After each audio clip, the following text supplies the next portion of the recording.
Welcome to profit Laddu. तो आज करते हैं शेयर मार्केट के न्यूज की शुरुआत। तो सबसे पहले चलते हैं मार्केट के ओवरव्यू पर कि कैसा रहा आज मार्केट का हाल। तो सबसे पहले इंडियन मार्केट को देख लेते हैं, जिसमें जो निफ्टी है वो बुरी तरह से धड़ाम से नीचे गिरा है, जिसे 3.24 की गिरावट के साथ बंद हुआ। इवन सेंसेक्स जो है 2.95 की गिरावट के साथ बंद हुआ और बैंक निफ्टी भी जैसे 3.19 की गिरावट के साथ बंद हुआ। तो तीनों ही बियरिश मोड में है और जिस चीज का डर था वही हो रहा है सारा का सारा। बिकॉज जिस तरह से जो इन्वेस्टर्स थे, एक्सपीरियंस्ड इन्वेस्टर्स थे, वो जिस तरह से कह रहे थे कि ट्रंप की टैरिफ कहीं ना कहीं मार्केट के लिए घातक हो सकती है, वो not only India but also for the all over the world के लिए ये बहुत ही घातक सिद्ध हो रही है। इवन ये जो यूएस के अंदर भी है, यूएस का मार्केट भी अगर देखें हम तो डाउ फ्यूचर 1.75 की गिरावट के साथ बंद हुआ, नैस्डैक 2.12, डाउ 5.50 और इवन S&P 500 भी 1.60 की गिरावट के साथ बंद हुआ। तो ओवरऑल ये पूरे वर्ल्ड के लिए घातक सिद्ध हो रही है। मार्केट यूएस का भी गिर रहा है, इंडियन मार्केट भी क्रैश हो रहा है और जितने भी मार्केट्स हैं, चाहे वो चाइना का है, जापान का है, हांगकांग का है, सारे मार्केट्स अभी जो इकोनॉमिक जो ये अनसर्टेनिटीज चल रही हैं, इसकी वजह से पूरा मार्केट नीचे की तरफ जा रहा है। अब देखते हैं हम इस पर। देखो एक न्यूज भी है इसमें कि 20 लाख करोड़ रुपए 10 सेकंड्स के अंदर इंडियन मार्केट में लूज हुए because of this Trump tariff. Market आज पूरी तरह से क्रैश हो गया। और अब अगर देखें, अगर अगली उसको देखें स्लाइड को, तो जो इंडिया विक्स है वो 60% की ग्रोथ पर है जैसे ही मार्केट क्रैश हुआ।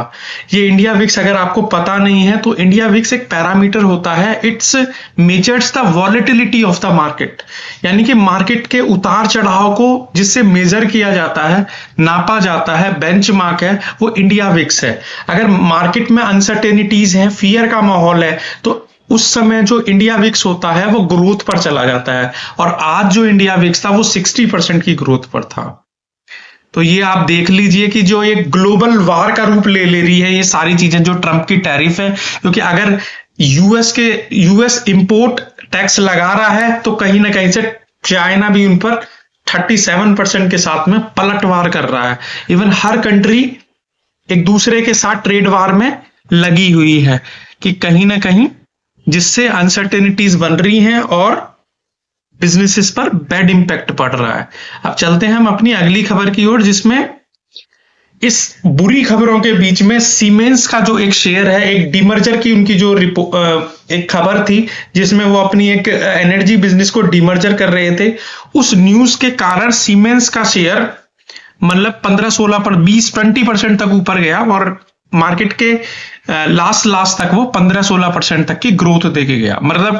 एक ये ऐसा शेयर था जो आज पूरी तरह से बुलिश मोड में था, नहीं तो पूरा का पूरा मार्केट लाल हुआ पड़ा था जिसे कहते हैं। तो 1:1 रेशो में है, जो जैसे ही ये दोनों डिमर्जर होंगे तो जो सीमेंस एनर्जी का है उसका एक शेयर उसका भी मिल जाएगा, जो भी उसका ये जो शेयर धारक होगा जो भी, तो उसको एक शेयर इसका भी मिल जाएगा जिसके पास में सीमेंस के वो होंगे, शेयर्स होंगे। तो उसके बाद चलते हैं अगली खबर पर, जिसमें टाटा मोटर्स से है। ये बहुत बड़ी खबर है कि टाटा मोटर्स का शेयर जो कि डिक्लाइनिंग ट्रेंड में चल भी रहा था पहले से भी, आज तो बुरी तरह से फ्लैट हो गया जिससे कहते हैं। क्योंकि फ्लैट होने का सबसे बड़ा रीजन था कि टाटा ग्रुप का ये जो टाटा मोटर्स का शेयर है, इसका जो मैक्सिमम रेवेन्यू है वो JLR से आता था, यानी जैगवार लैंड रोवर से। लेकिन जो जैगवार लैंड रोवर की शिपमेंट है यूएस के लिए, वो आज इन्होंने पॉज कर दी थी कंपनी ने, जिसकी वजह से, बिकॉज ऑफ किसकी वजह से, ट्रंप टैरिफ की वजह से, क्योंकि उस पर इंपोर्ट टैक्स बहुत ज्यादा लगा रहे थे, तो जिसकी वजह से पॉज की, और पॉज की वजह से टाटा मोटर्स का जो शेयर है वो पूरी तरह से फ्लैट हो गया जमीन पर और 7-8% की गिरावट के साथ ये शेयर बंद हुआ।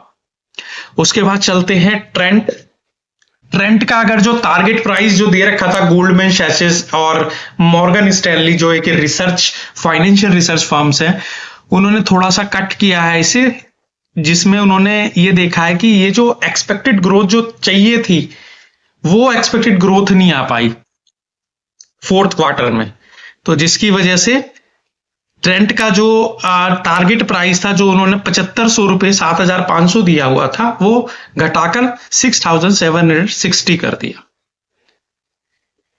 फिर अगर देखें अगली खबर को, तो जो निफ्टी मेटल है वो भी क्रैश कर गया 7% तक, और जिसकी वजह से जो उसके मतलब जो क्या कहते हैं उसे सॉलिड शेयर्स थे, लाइक टाटा स्टील हुआ, वेदांता हुआ, जेएसडब्ल्यू हुआ, ये सारे जितने भी हिंडाल्को हुआ, मतलब जिनके नाम का लोहा माना जाता था, जिनको जो बहुत ही पोटेंशियल शेयर्स थे, वो सारे शेयर्स भी डिक्लाइनिंग ट्रेंड में थे, सारे के सारे धड़ाम से गिर गए नीचे की ओर।